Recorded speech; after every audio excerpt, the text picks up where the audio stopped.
Okay, we will move into the individual components of atomic absorption spectroscopy. Before that, I would like to clarify. In previous video, I said that this is the gas for flame. Okay, I apologize.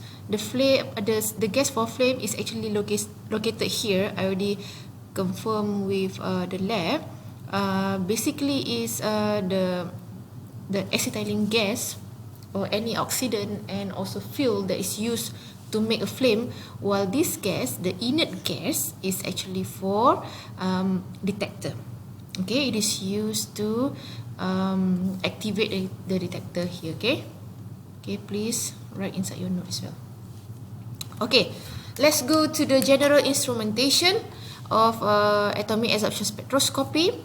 Just like UV visible spectroscopy and fluorescence spectroscopy, it contains source, okay, the radiation source. We want the chemical compound to be excited, okay, and before excitation, we have to make sure that the chemical compound is atomized. Okay, so we have sample introduction.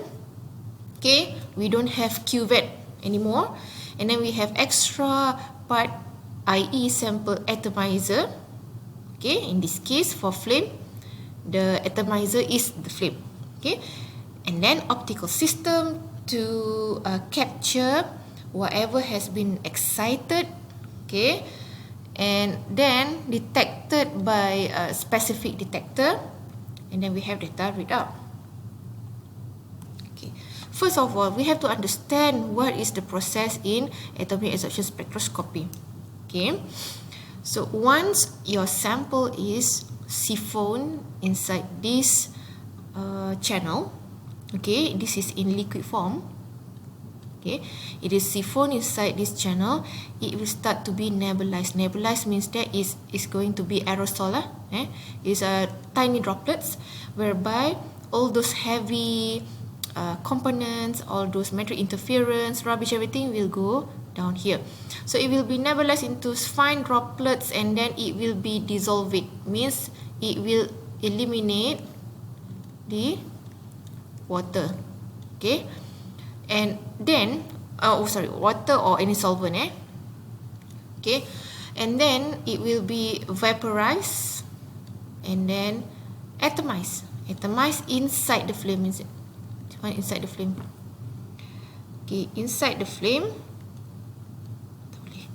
Okay, once inside the flame with the very high temperature nearing 1000 or 1500 degrees C, it will be atomized, okay, into individual atom. Okay, imagine that before inside here, okay, inside here the chemical compound exists as the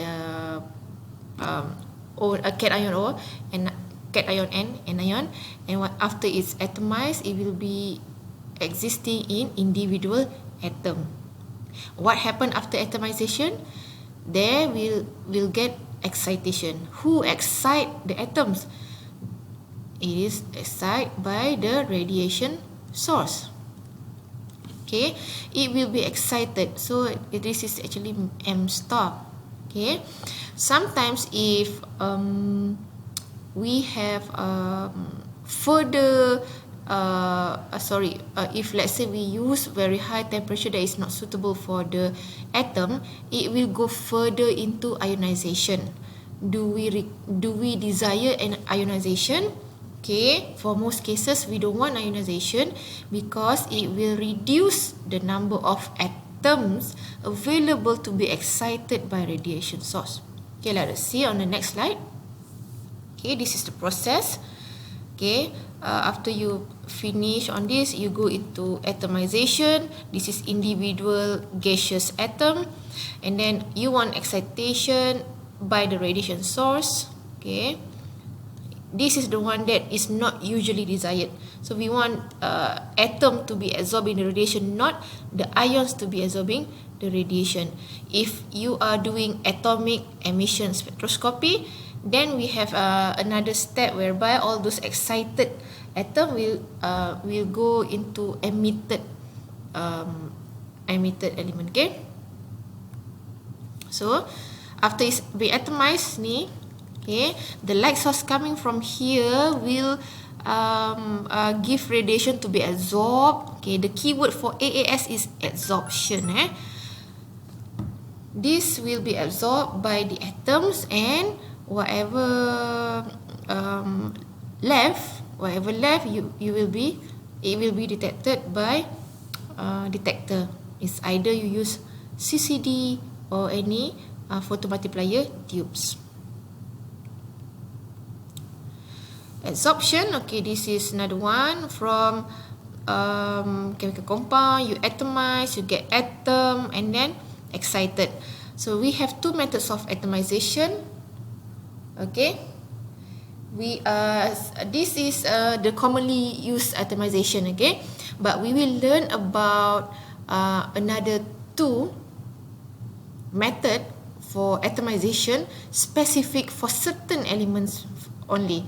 Okay, while this flame and graphite furnace are available, suitable for almost the elements I showed you inside the periodic table just now. So we have flame, whereby sample solution is aspirated into a flame. Usually it's blue flame lah, because blue flame provide you high temperature. And then we have graphite furnace. This is what we call as flameless. Sometimes when you read paper, they will say flameless atomic absorption spectroscopy. So you know it is actually graphite furnace. And then we have okay, later I'll show you how graphite furnace look like. Okay, so atomization is the process of converting the sample into vapor, and then molecule, and then atoms. Okay, there's several steps. This flame atomization is usually abbreviated by FAAS. Okay, and graphite furnace AAS is usually abbreviated by GFAAS. This is what I call as flameless. Another one, the other name is electrothermal atomizer. So graphite furnace have at least 3 names lah, okay, to be called in different journal articles. But in standard methods, usually we call it as graphite furnace AAS. So let us see on the components of flame atomic absorption spectroscopy. Okay, so this is the source, this is the initial radiation, the after radiation, and then we have the wavelength selector and then detector. So as I said just now in previous video, okay, your sample is located before the wavelength selector or the monochromator, whereas for UV visible it is after the sample. Okay, remember the radiation source used for flame AAS or used in graphite furnace AAS is specific to one element only.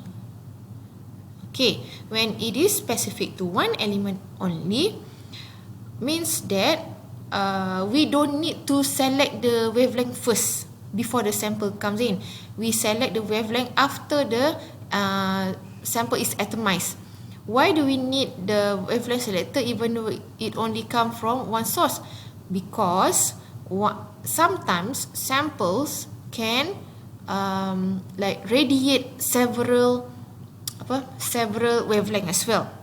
Okay, that's the thing. Okay, sometimes it can go up to the excitation state but different energy state. So we want to have one wavelength only to be directed into the detector. So it's like having this wavelength selector to filter off the wavelength that is unwanted from sample. Okay, usually it's around 2 or 3 wavelengths. Okay, different wavelengths that will give you different sensitivity. Okay, so flame AAS is the simplest atomization. Okay, the simplest source of fuel is we can sometimes use the cooking gas. Okay, and you can opt for acetylene and so so on. Okay, we also have nitrous oxide as the oxidant and fuel for flame in FAAS. Because it is using flame, okay, it is cheap. It's actually the cheapest among all. Okay, it is cheapest among all because of the cost of maintaining the gas is relatively low. Okay, the level of detection for flame AAS is only part per million. But you have to remember we have low ppm, we have mid ppm, and then we have high ppm level. Okay, which one? Is it 1 ppm or is it 10 ppm or is it 1000 ppm?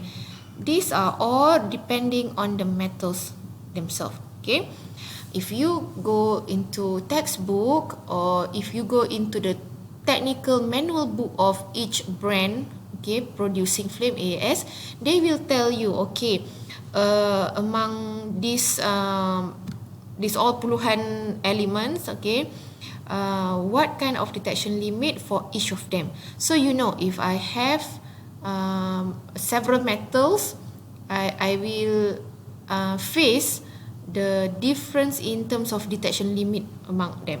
Okay, if let's say your metals are only having a level of detection of high ppm, means that 1000 ppm baru nak boleh detect, then FAAS is not the best instrument to analyze your element because the detection limit is not at par at all to detect trace element. Okay, because of this, we have more sensitive methods such as graphite furnace, AAS, and all those ICP, OES. But we will talk about that later. Okay, because it is relatively insensitive. In flames, we want complete volatilization, but we cannot have that because of the incident times is really short. Okay, the atom after vaporization, okay, dissolution, everything, it will be volatilized and converted into atoms, but only for a short time. Okay, and because of this 5% converted into atoms, it's only available, like small percentage to be available to be detected, to be radiated by this source. Okay, because of that, the precision is less than 1%, is good. Okay, if you repeat the analysis, it will be good. Okay, this is very low cost and this is rapid. However, rapid is meaning that because of the short time in flame, please put in your notes about flame AAS. Flame AAS is analysis of one element at time. This is the drawback of flame AAS and graphite furnace AAS, whereby is one element at one time. Why? Remember, the source is specific for one element only, means that if you have a sample, okay, if you have 5 metals, you have to repeat the injection for 5 times by changing the source to 5 lamp lah. Okay, so rapid is in the point of view of getting the result for one element, but it is not rapid if you have multi element to be analyzed at one time. So the smallest volume, okay, required by AAS is around 2 mil, I guess. Okay, so if you want to do 5 multi-element analysis, so you have to times by 5 and then times by replicate lah. Okay, let us see inside the instrument. Okay, we have the burner over here with the flame, and then we have wavelength selector, detector, as a photomultiplier tube as detector, and then we have data recorder. Hollow cathode lamp is your radiation source, which is specific for each element.